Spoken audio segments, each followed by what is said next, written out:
Tere ilusat teisipäeva hommikut. Minul on kell hetkel 8. Mina tervitan teid Portugalist ja täna on mul külas Oleg ja Oleg on video- ja fotograaf. Ja kui ma mõtlesin, et mul oleks vaja kedagi, kes räägiks, kuidas midagi teha just nendest mikrofonidest ja kaameratest, et kui tekib soov teha näiteks videopodcasti.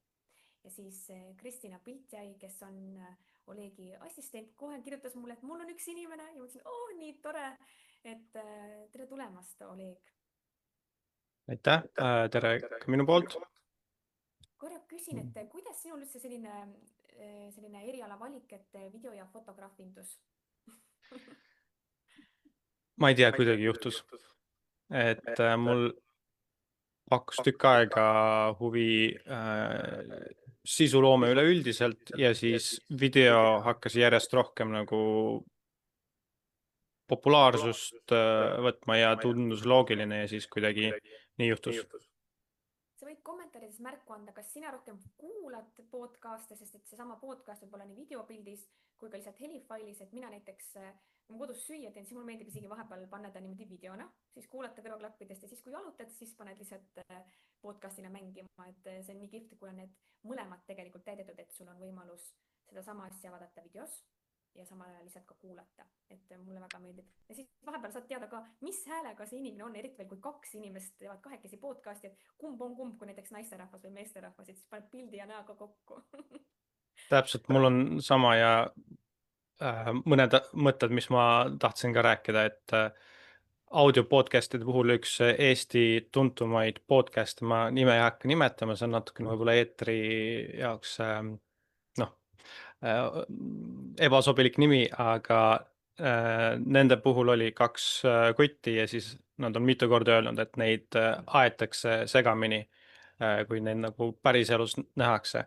Et see pilt ikka annab nagu palju seda brändi tuntust ja nii edasi, personaalse brändi tuntust, et see on väga hea selles mõttes. Ja teine asi, nüüd mul on kaks kassi süles. Ja teine asi, miks videopodcastid näiteks on paremad kui audiopodcastid, on sellepärast, et kui me tahame ikkagi, et meie podcast saaks kuulamisi ja leitavust ja nii edasi, aga ei ole väga, minu teada ei ole üldse selliseid häid audioplatvorme, kus saab nagu lihtsalt leida mingisuguseid klippe ja nii edasi, et kus algoritm soovitab sulle väga palju. Et jah, podcasti äpis sa võib-olla seal otsid, aga see on see, et sa konkreetselt otsid neid podcast'e, aga YouTube on hetkel maailma kõige suurem podcast'ime see platvorm tegelikult ja ta on ka televisioonis populaarsem, ehk siis see on üks hea viis, kus algoritm soovitab sinu podcasti ja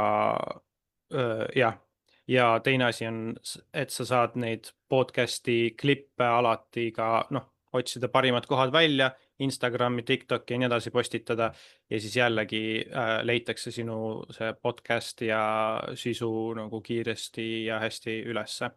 Et paar põhjust, miks videopodcast on võib-olla audio podcastist natukene parem ja alati sa saad ka audio podcasti teha sellest. Et kui sa teed juba ühe asja ära, ehk siis videopodcasti, siis sul on juba kaks, aga kui sa teed ühe ainult audio, siis sa seda videopilti ju sinna ei saa. Täpselt.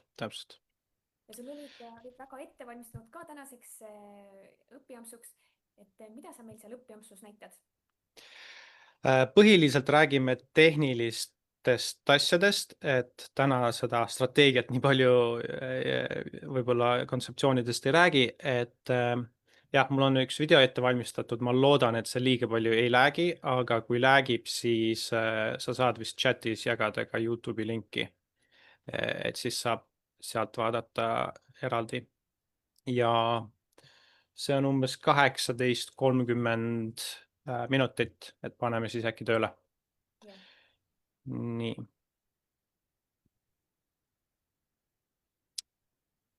Nonii, tihtipeale arvatakse, et hea videopodcasti jaoks on kõige tähtsam väga hea kallis kaamera.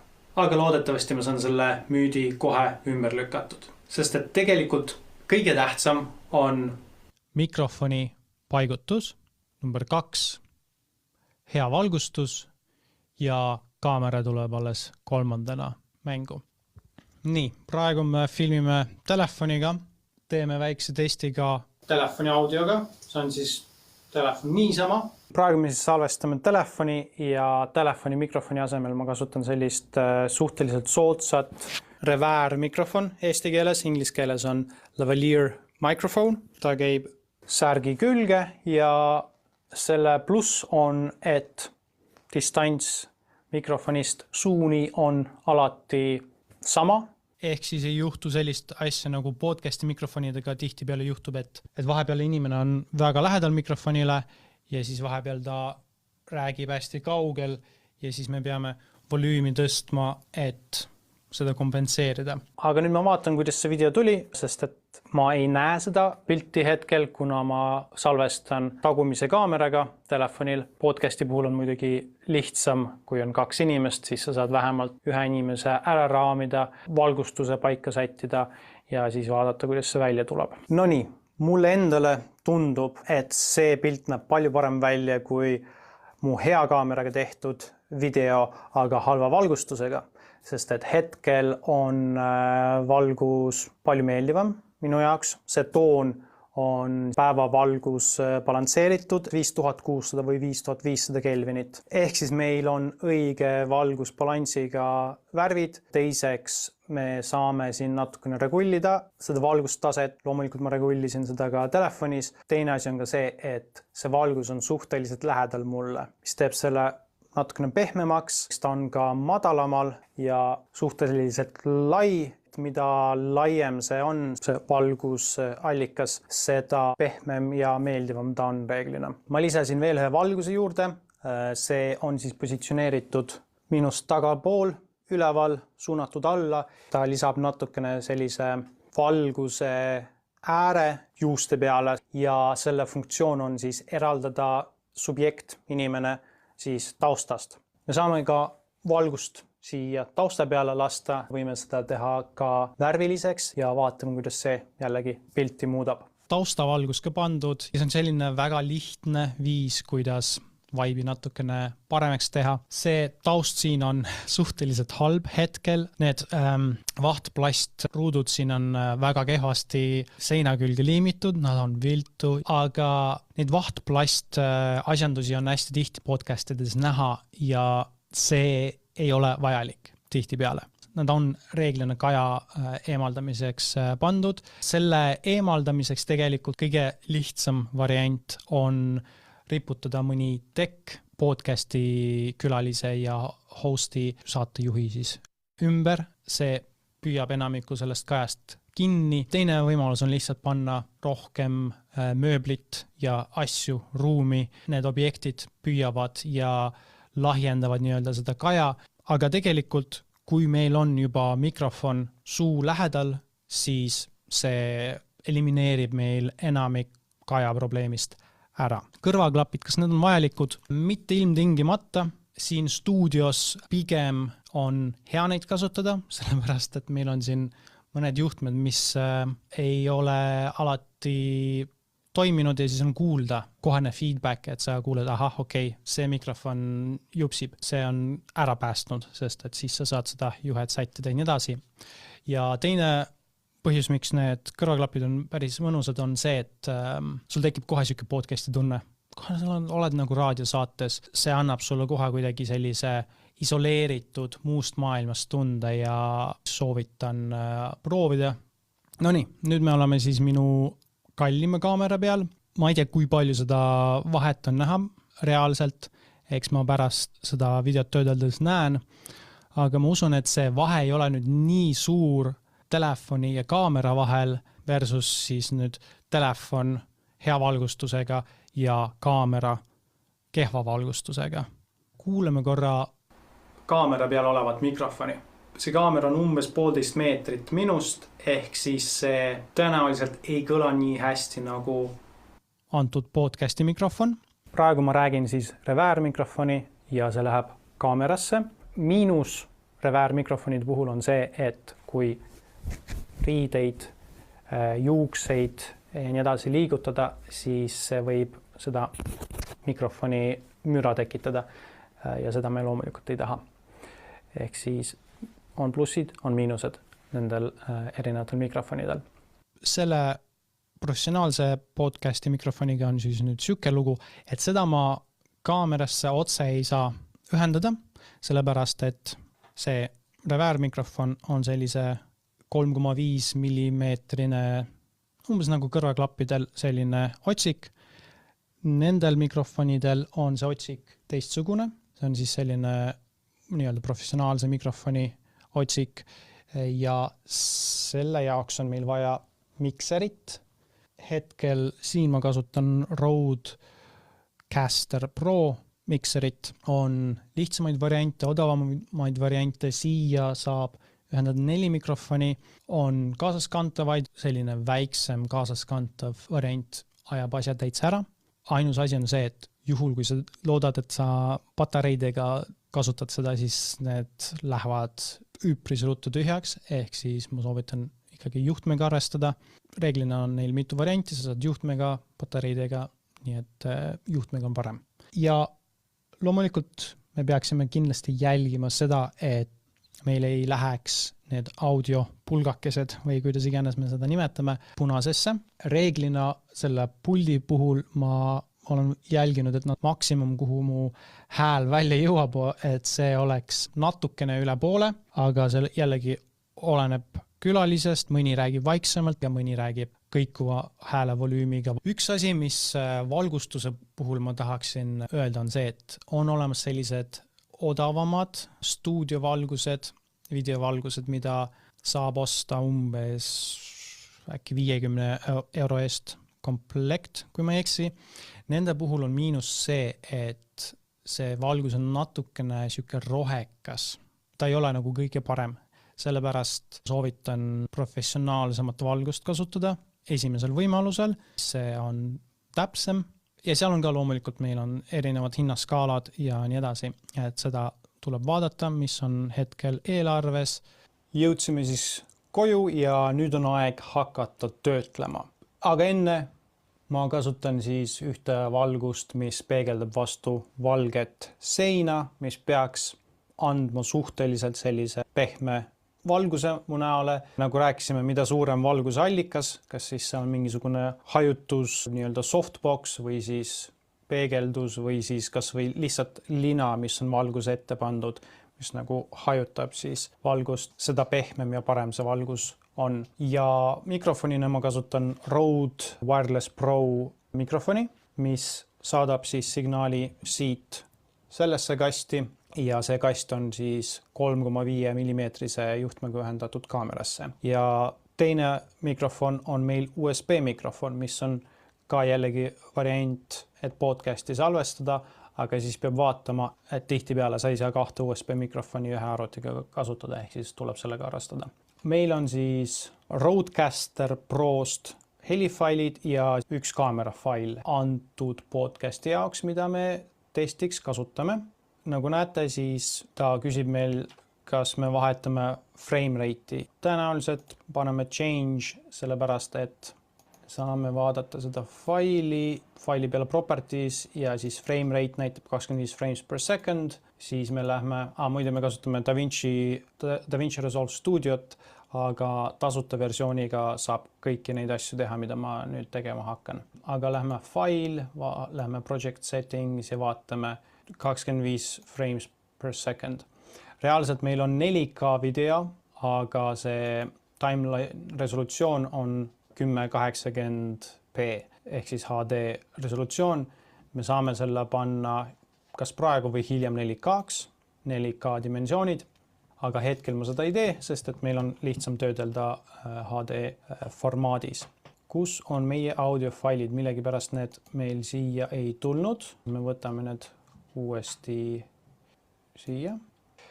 Rodecaster Proga on niimoodi, et kui sa salvestad nagu ühe trackina, siis ta salvestab sul kõik mikrofonid ühele rajale.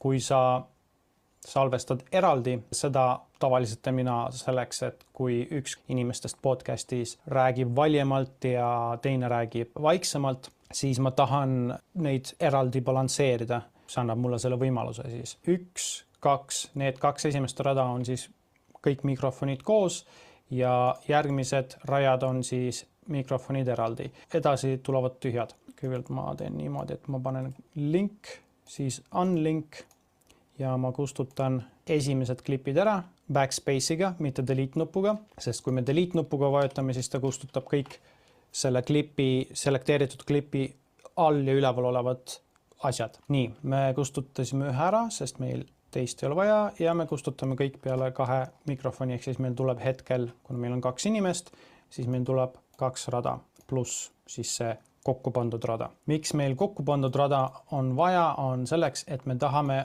parem nupp ja auto line clips panna, valime waveform, valime automatic ja paneme sync, ehk siis ta sünkroniseerib need audiod omavahel ära. Kui me kasutaksime ainult ühte mikrit sünkroniseerimiseks, siis kuna kaamera kuuleb mõlemat inimest, aga eraldi salvestatud mikrofon kuuleb ainult ühte inimest, siis programm oleks segaduses, ehk siis me tahame seda vältida. Ta sünkroniseeris need ära, siin see sisse zoomimine on natukene keeruline, alt ja scroll nupuga me saame zoomida, aga ma tahan siia täiesti algusesse sisse zoomida ja teha niimoodi, et need oleksid täpselt samast kohast ära lõigatud. Kuna video on meil natukene pikem, siis me saame lihtsalt video ära lõigata. Ctrl B lõikab ära selle ja siis me vajutame backspace, see on see enteri kohal olev nupp siis. Ja siis me võtame need ülejäänud rajad ja liigutame siia lähedale. Me veel ei pane seda siia kohta ja liigutame nii, et esiteks meil peab olema magnet, see nupp sees, snapping, et kui N vajutad, siis ta lülitab selle sisse. Sa pead vaatama, et see magnet oleks siin.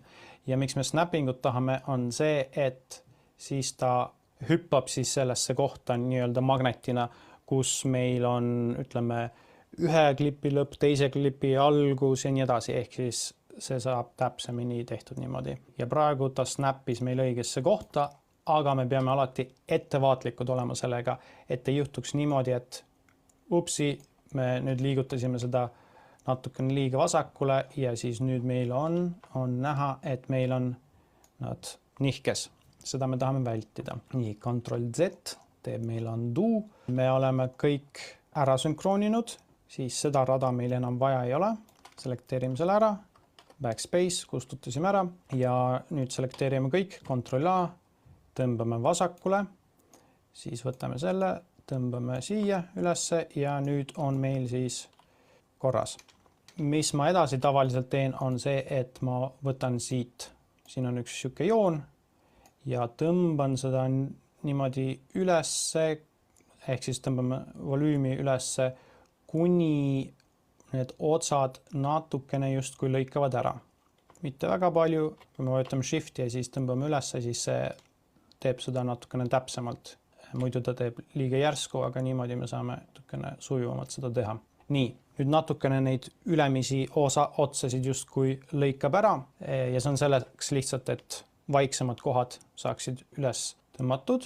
Siis ma võtan selle, ma vajutan Ctrl C ja selekteerin ülejäänud need heliklipid ja vajutan Paste Attributes ehk siis Alt V.